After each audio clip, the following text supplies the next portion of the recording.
Hello, everyone. What is up? It is the Rich Baseball Guy. I hope you are enjoying your Super Bowl festivities. Me being the snotty Eagles fan that I am over here, I hope that Andy Reid chokes a 20-point lead. Today, as you can see by the hat, we're going to be doing the New York Mets offseason recap. I'll be doing the Angels very shortly, as soon as I'm back to this recording stage, because I have a very special guest joining me for the Angels. Today we're going to be talking about four things for the New York Mets. The entire manager situation. The signings of Dellin Betances, Rick Porcello, signed with the Mets, and Michael Wacha. Those three are all pitchers, Dellin Betances being a reliever, and the other two being starters. So let's talk about the managerial status so far. First off, the Mets fired Mickey Callaway, their former manager. I do say that it's about time, because Mickey Callaway was bad, but, what can you say? He didn't really have a team to work with. He did put Dom Smith in left field, so that's kind of his fault. But they did hire Carlos Beltran at first. He was a player for the Mets, a long time Met. I think he had a walk-off grand slam or something. I don't know. I forget. I'm not a Mets fan. I went to Citi Field and I saw one of the tiles. But after the sign stealing thing, which we're gonna get to last, just before the season, because I feel like it.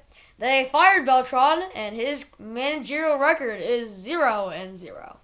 So, I guess he's the only baseball manager to be undefeated, but at the same time is with other 1900s guys with not winning a game either. So, they went into their coaching system, and they hired Luis Rojas. As I'm looking here on my iPhone, you guys probably can't see it. Luis Rojas, I think he was, a trainer or something for the Mets. But, I'm not a Mets fan. I'm sorry. Sorry that's a Rich Baseball Guy, and I'm amazingly choking, but I just need to get into the players. I'm sorry. First one I want to start off with is Dellin Betances. Dellin Betances is a real setup man. He has some of the nastiest stuff in the game. He's not a closer, or he has the stuff to be a closer, but he's been stuck behind Zach Britton and others, and Aroldis Chapman and the late stages of Mariano Rivera. But Dellin Betances was injured last year, so he only played one game. In 2018, he had a 4-6 record. He pitched in 66 games. He had 4 saves, an ERA of 2.7. Let me let this thing load. I am using MLB.com for this anyway, so if you really want to know what we're looking at here. 2018, 4-6 with a 2.7 ERA, 4 saves, strikeouts, 115 strikeouts, so pretty good number, and a 1.05 whip, which, for relievers, it's between meh and pretty good.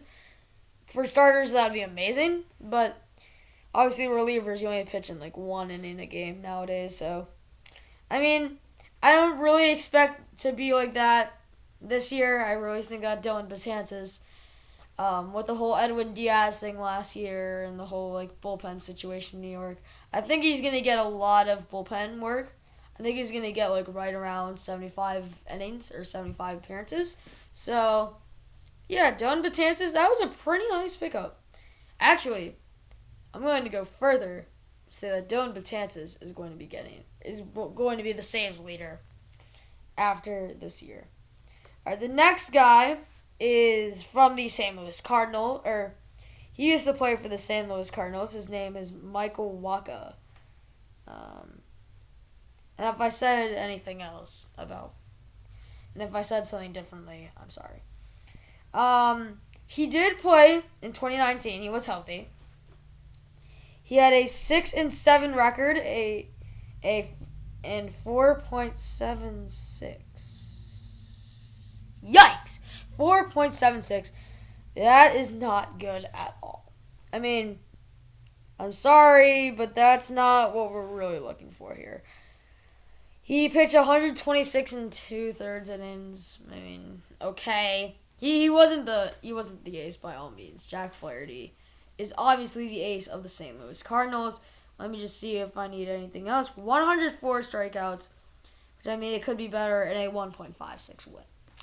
That whip is actually pretty good, or between and pretty good. But the strikeouts could improve. The innings pitch, I think it's going to be the same because, I mean, he's behind DeGrom and Syndergaard, although Syndergaard could be traded at any time. And I don't know what the deal with between him and the other reliever that I'm going to get, or the other starter that I'm going to get to is. But Michael Wacha, I think he's going to be third in the rotation, so I think it's going to be DeGrom, followed by Syndergaard. If Syndergaard, I mean, it's kind of tough because he's injured and he could be traded, and trade rumors spread around. That guy's name. Oh my God, Syndergaard looked crazy. Last guy here, we got Rick Porcello, the former Boston Red Sox, and he did not do well. Obviously, Rick Porcello, he was a former Detroit Tiger. He was with Max Scherzer, with the whole Mr. I, Rip Mr. I, and Dave Dombrowski when he was there. I think he won the Cy Young in 2016. I'm pretty sure. Won his Cy Young with the Red Sox in 2015 or 2016. Last year he won 14-12 with a 5.52 ERA.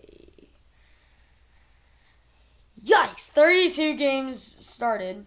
Just over 174 innings pitched. 100. Or no, never mind. That's not the number that I need. And 143 strikeouts. And a 1.39 whip. Which these are pretty high up on his career stats. He's been playing since 2009. But yeah, I mean, this may be a spring training decision, but for now I have him behind Michael Wacha and fourth in the rotation. So I know that's a pretty short episode for an offseason recap. But that is going to do it for the New York Mets offseason recap. Don't forget to like and subscribe to the Rich Baseball Guy for all of your Rich Baseball. Oh my God, that's so terrible. Like and subscribe to the Rich Baseball Guy. Hit the bell for notifications for when videos go up. And I will see you guys next time. Peace out, peoples.